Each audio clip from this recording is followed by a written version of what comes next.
Hey, Paul, after our messaging, I'm pretty excited. It looks like you're like cracking into the interpretation here. You're the first person I ran into that's like figuring out or seeing what's going on. And I've got your own parallel things going on. So I'm going to make this video for you, showing you what I do as far as interpretation that makes it so that they lock in for me. All of the conflict, like I'm just going to go with Jesus' verse in this video. I'm going to pick a few off of the beginning of from Matthew, from the Sermon on the Mount. And I'll go through a few of those and show how and talk through why I manage them in a certain way. There's a way you take each verse, and you analyze it in a particular pattern, a particular way in order for it to reveal what's in there. Everybody else, my name is Dan Paulson. Welcome to the video. This is based on discussions we've had recently and how Jesus teaches what the Buddha taught, what Lao Tzu taught, but it is so hard to see.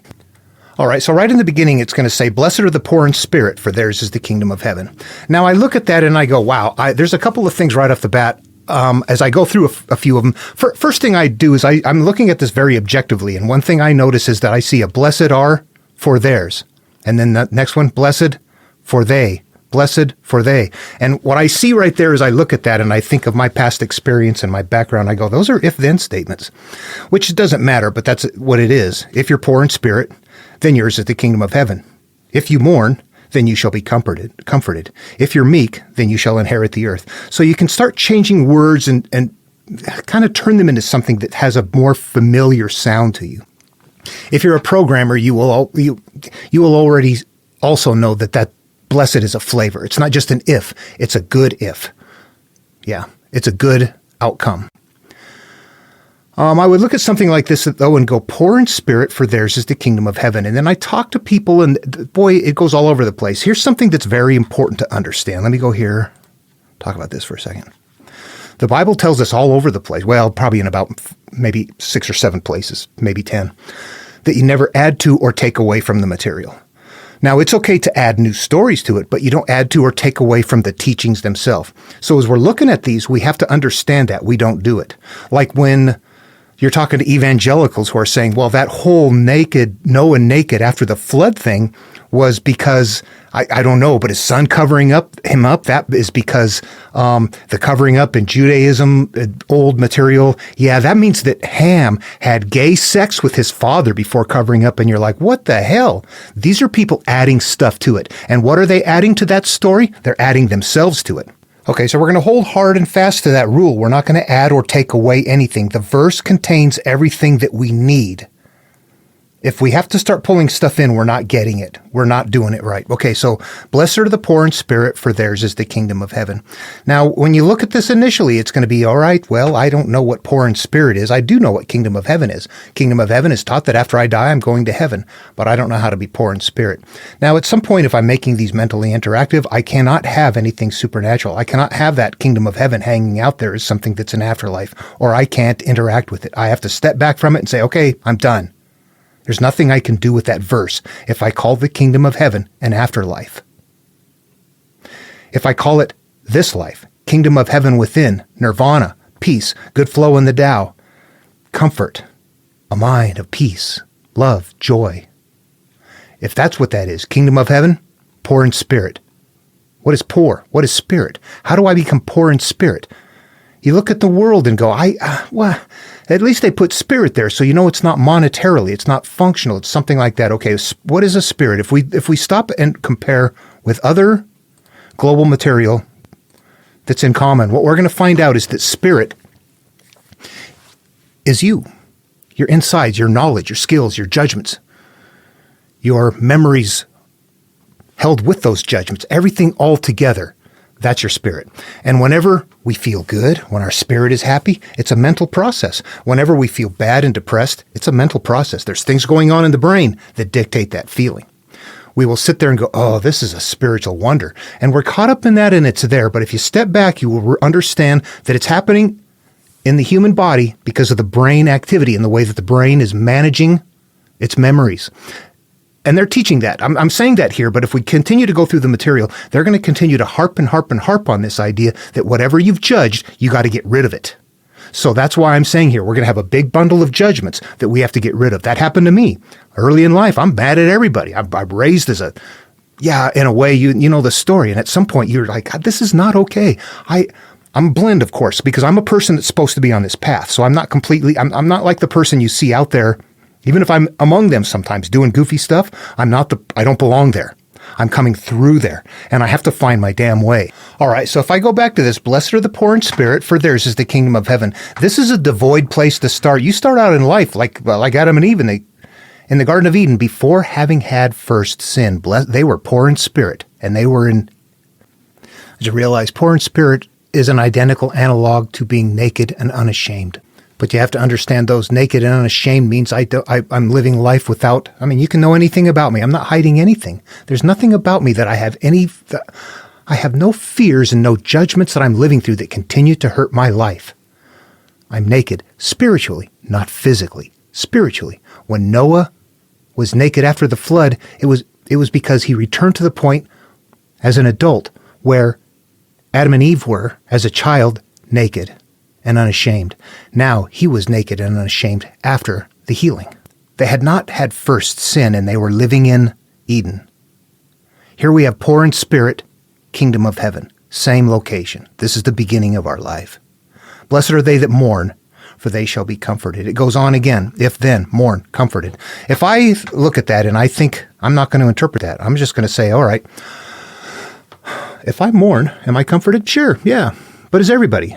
Does it work all the time? What about the little kid over someplace in some country that's been bombed? He watched his sisters and his mom get blown to pieces. He's a little kid. He mourns every day. He sees more and more. He mourns every day and day. Every day he mourns harder and harder. Every day it bombs harder and harder. At some point you go, you know what? This verse doesn't work for everybody. It comes with caveats. What the hell is that? If you mourn, then you're going to be blessed? Not in the physical world. It may or may not. So you have to look at that and go, why is this so wishy-washy if it's important? We got to lock it in. You make it mental. Mourning is resolving the inner issues. Bingo. We got it. If you want to be comforted, you have to resolve the baggage that we have. We've got many things in our life that have not been resolved, and we just accumulate them and bring them with us. If we don't mourn them, we don't get comfort from them. That's 100%. Suddenly, it is no longer come with caveats. And with that interpretation, we don't have to add anything or take anything from it. We just interpret the analogs into the psyche and apply it. Suddenly, it's an interactive step. And then the same thing on the next verse. What do we have? Blessed are the meek, for they shall inherit the earth. Is that true? You look around physically. Now, people are going to add things to it. Oh, what that means is that if you're somehow meek, somehow later on you're going to be as Jesus is. That's not what it says there. It does not say all of that stuff there. That's being added to. What this means is something right here, right now, and it's interactive. Let's look at it again. What does it say? Blessed are the meek, for they shall inherit the earth. Think it through. And all the monks and the people out there that are, or passive people that are just like love, peace, that are just getting, oh yeah, you got good resources over there. You're not going to fight. We're just taking all your shit, kill you off, everything else. So the verse doesn't work. If you're a meek person, are you in charge of the earth now? What is the earth later? Those are all physical things. Again, it's like, it doesn't work. If you're meek, you don't inherit the earth. If the idea is that if you're somehow doing something now that you're going to inherit the earth later, that's not what it says. This is now. The meek will inherit the earth. The earth is what? The earth is your perception. It's through the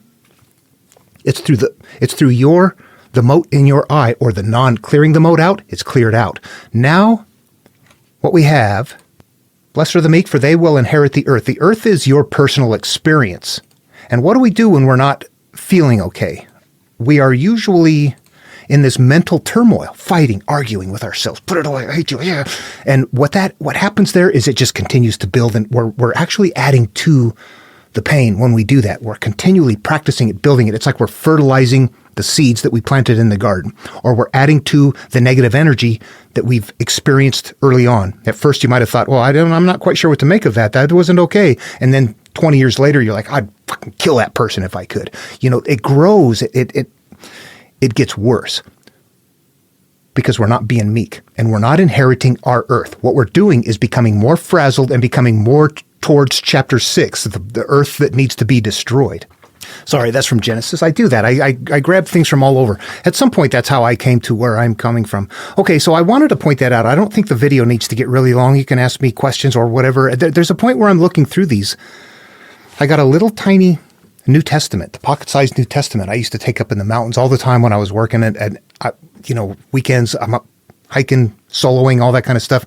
I'd be sitting there in my tent at night reading through just Jesus verse with my headlamp on at night in the tent, trying to figure this stuff out. Today, that's so small reading, I need a magnifying glass to even see it. But long ago, I'm sitting there reading this objectively. I'm not a Christian. I'm thinking, what is Jesus trying to say here? And I'm working through this stuff and saying, you can say that, but if you keep putting yourself in other people's shoes, like Jesus also says, it starts falling apart. If for me, I don't look at it and go, okay, if I'm meek, then I'm going to inherit the earth and wait someday. Or if I mourn, I'm going to be healed and things like that. It really doesn't take into consideration, what if everybody in the world is reading this? Does it apply to everyone? It sure the hell should. If it doesn't, then something's wrong with the material. It can be very tribal, very divisive in a particular nature. Okay. And what I want to say is that I didn't start off with the Christian material like this. I actually had a lot of ideas. As a kid, I went to church. We had to memorize verses and things like that. Although I didn't have to really deconstruct, because when I left home, I did not believe in God. Things happened that made it was actually better for me that I didn't believe in God, because if I believed in God when I left home, I would have hated God. I would have absolutely hated God and been like some ranting lunatic, really angry atheist. The ones like that, I would have been that way because my life was so bad after praying and praying and praying for help, cutting your brother out of the tree after he commits suicide because he wants to go to heaven, getting beat more and more, being told what a piece of crap you are and stuff like that. Now get to church and say your prayers. There's a point in time where it's a good thing I didn't believe in God, because if I did, I would have said, I don't want anything. I hate you. It was much better for me to have the experience that I did. You know what? I'm going to add this into, just because it's an observation that I've made. What the mindset that I was being raised under came from Alabama, from the South. It came from evangelicals, and it came from Baptist kind of, you spare the rod, spoil the child. We can't whip our slaves anymore. Well, let's whip our kids. That's where it came from. However, again, very lucky, very lucky. My family had just relocated, my ancestors, up into the Pacific Northwest, and then I was born. So I was raised under their rules, but in a place that it didn't fit. I saw conflict all over the place that helped me. All right, and you'll see that I animate. At some point, I am still the individual that has somehow, I'm the person that's supposed to go find answers. I'm born that way. I have no choice. I'm coming from this environment, and these are the roots of my beginnings, and I have no choice. I have to go through certain things. But at some point in time, I'm later on in life. I'm in the military. I'm over in Okinawa. I'm stationed over there, and where I live in these apartments about a block down the street is an old house that was converted by the Okinawans into a little Buddhist temple. And I would go down there and just kind of you couldn't talk to anybody. They didn't speak English. I didn't speak their language. The Ryukyuan Islands and Japan and all of that. Anyway, I'm just some American in there that's sitting there, and I would sit quietly like I'm trying to meditate, and they would just kind of nod at me and leave me alone. And I would come in and go out, but I was always curious. I didn't know what was going on. I wanted to talk to somebody. I tried talking to people, and they didn't speak the language. They'd let me know. At some point, there was a young monk there. He had evidently been out on doing something, but he came back, and I ran into him there, and he spoke a little bit of English. Guy's like this tall. He's a tiny little guy. But somehow in his presence, I felt something big. And what I want to say right now is that it wasn't because of something about him. It wasn't about his aura. Sometimes we get that. But what actually is you're about to gain, you're seeking and knocking, and you're about to gain what you're looking for, but you're not quite sure yet. And you're feeling this anticipation. Something is happening, and you might transfer that to this individual. But really, there's nothing special about that man. What there is something special about the information that he's going to give you that you need. And I'm asking him, I don't get this. I don't understand this verse. And he doesn't explain it to me. What he does is he touches me on the chest with his finger. It's about you. Make it about you. I didn't understand that, but he did exactly the right thing. He was my guru at that moment. I leave, I come back, I ask him about another verse. What about this one? And he goes, same thing. It's about you. It's about you. Every one of them, every bit of it, they're all about you. Make it yours. That right there didn't answer my questions, but it was a seed of knowledge planted that I was going to really glom onto later. It was something that I had to hear and that I had to know. In order to understand the Buddha's material, I had to make it about me. I had to make it about my soul, my heart, my experience.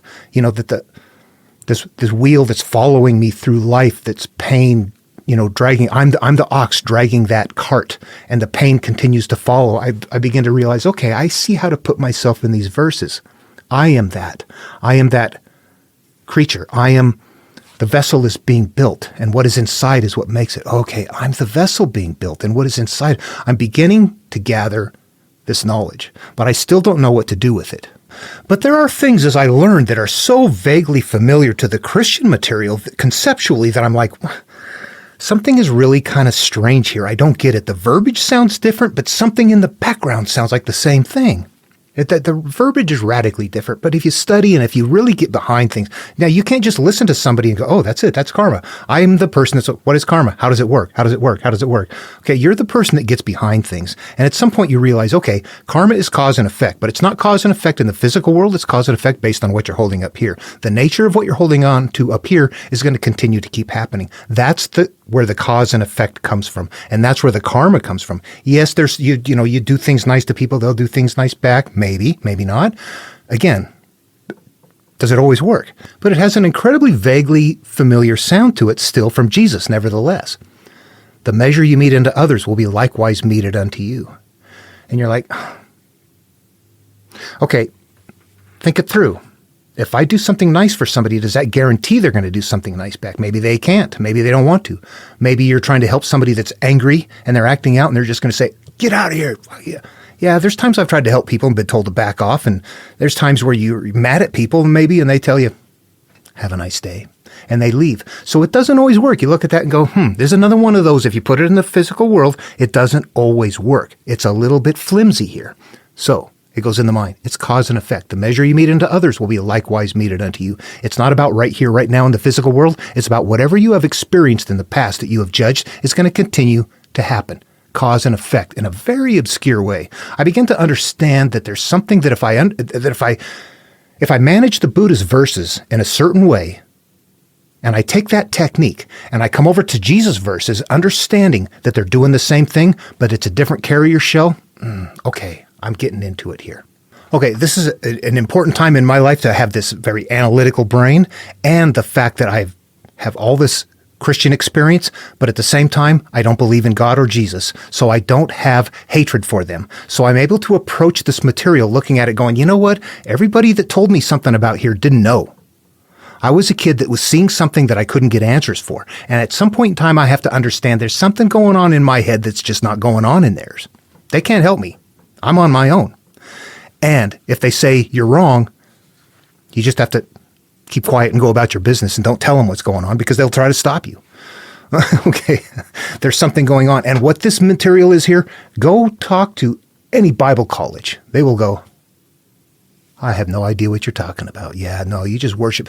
So, I mean, Bible degrees and things like that, I harp on that. It's like you're teaching me what the carrier shell is. You don't know what's inside of it. That is not taught in colleges, schools. Your degree is it's not helpful if you can't interact with the material. There's something in here that heals my life now that you can't get to. You're going to sit here on your high horse and tell me, do this, let it go, live with that pain, rejoice in the fact that after you die, everything's going to be okay. Right now, in fact, I'm going to defer to a verse from the Gospel of Thomas. Everybody, no material from antiquity is off limits if you can analyze it. The more you listen to people tell you, stay away from it, the less you will see for yourself. Okay, what do we have right here? This is exactly it. Jesus said, if those who lead you say to you, see, the kingdom is in the sky. Yeah, heaven's out there. Then the birds of the sky will precede you. If they say to you, it's in the sea, then the fish will precede you. That's Greek. Poseidon. Rather, the kingdom is inside of you, and it is outside of you. It's all here now. When you come to know yourselves, then you will become known, and you will realize that it is you who are the sons of the living Father. But if you will not know yourselves, you dwell in poverty, and it is you who are that poverty. Okay, what this is telling me is that the kingdom of God is right here, right now. The kingdom of heaven is within. It's not out there in space. It's not in the sea. It's not somewhere else. It's right here, right now. And I have to know myself in order to do that. And if I don't know myself, then I live in poverty. I live in chapter 6, where the world is raucous, but the flood never comes. The destruction never happens. You live in your turmoil. All right, you know what? I can make this video all day long, all day tomorrow, next. At some point, you have to just stop and let everybody know you have to do this on your own. You cannot listen to somebody tell you this. It doesn't make any sense. You have to be the person that's on the path, and you have to sit down and go, okay, I'm going to start reasoning this through in some manner like this, and probably add more to it, maybe come up with things that you can add to it. I'm just some recent guy kind of stumbling back into this, honestly. It's so prevalent that I can tell that at one point in time, this was very well known and people knew it. But our lives have changed so much with technology, with things going on. We've really lost the capacity to understand these and read these. We're losing ourselves in our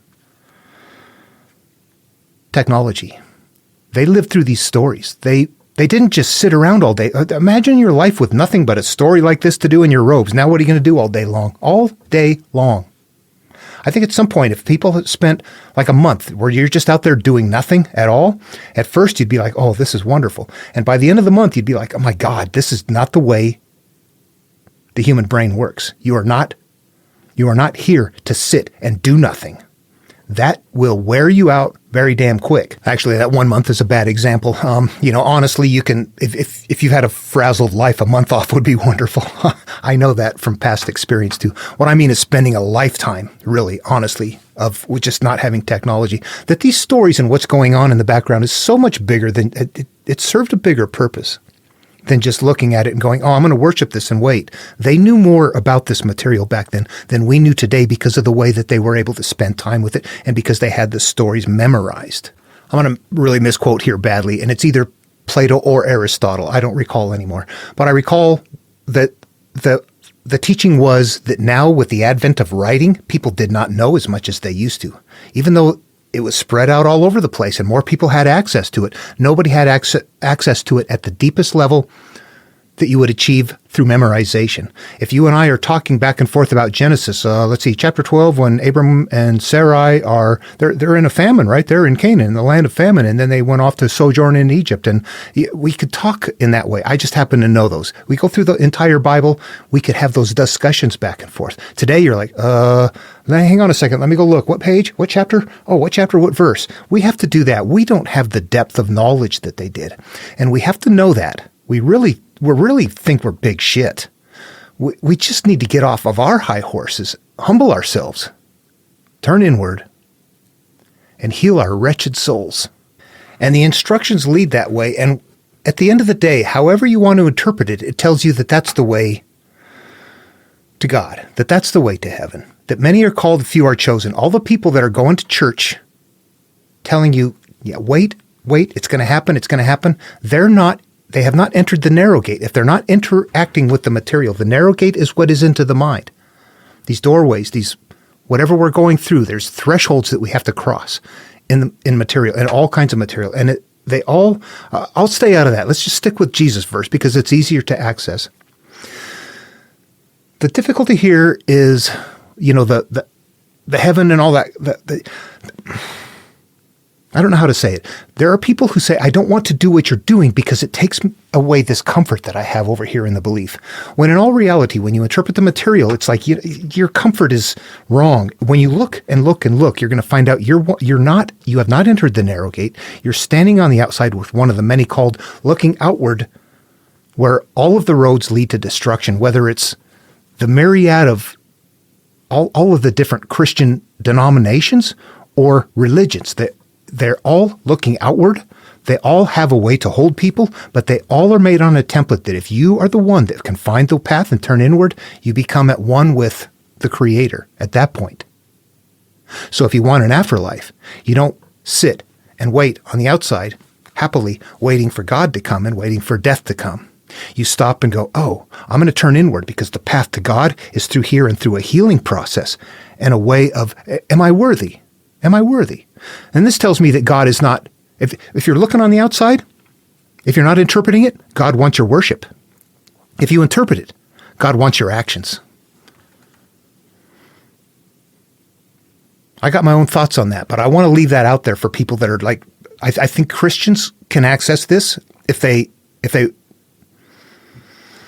willing to look at something in a different way. I don't know. It's hard to say. I'm coming from my perspective. I can't speak for other people. It's an objective process, though. You have to really be open-minded and think that the gurus from antiquity would have been buddies, and that Jesus didn't hate anybody. He didn't hate. And why Christians? My God, what the hell are you doing? Jesus was not a divider. Do you know why that is? There's a point where he's got it figured out, and he's teaching us that. And the material over and over and over is telling us that. And all the people in church that I asked questions to, none of you ever knew. I love you. You all did your best. When I cried and asked how come God took Larry, you couldn't answer that question. I know. I know now. I didn't then. All right. Well, I still wander around a little bit between that back and forth. I still get Christians, different Christians, not Paul, but other ones that glom on and say, you know what, the Bible says this. And you're like, yeah. I had it all figured out by 5th grade Sunday school, what you're telling me. Okay. What I have to say, you're never going to even access. So yeah, you're one of the many called, not one of the few chosen. Paul, you're a few chosen. You've got something going on that is looking at these verses and understanding that there may be something different. I would say go ahead and continue to believe in God and Jesus. But I would say that I would not wait for any return, Jesus' return, all that kind of stuff, though that's a return of when Jesus says, I will return before all of you have died, that's because everybody who follows this path becomes that right there.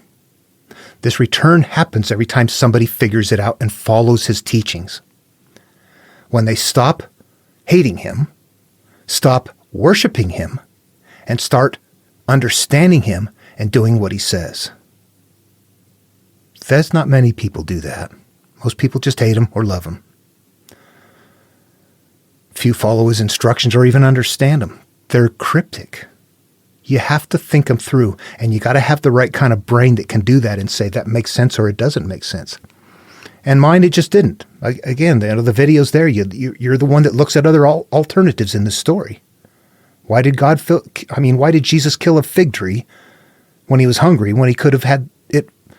He's the kind of guy that would have said, oh, I'm going to have it heavily laden with figs. In fact, I'm going to have more trees pop up heavily laden with figs to help out here. You got Jesus completely out of character in something there. You got to look at that. The fig tree that's not producing is growing from the garden of our soul. This is something that I have going on in my life that is not producing. I can't consume anything from this. My soul is not being fed by this, what I'm holding here. I need to let it go. It's got to be gone. Kill it. You're dragging something, or somebody's taking advantage of you, sucking the life out of you, something somehow that you go, okay, it's time to let this go. It's not making me happy. So that's a teaching where it's not just the bad stuff you have to let go of, but also there's things that you're dragging along that may not be bad, may not be good, but they're just dead weight. It's not good for you. Get rid of it all. Yeah. All right. Hope this was helpful. I know it's very different. I'll just leave it at that. See you in the next video.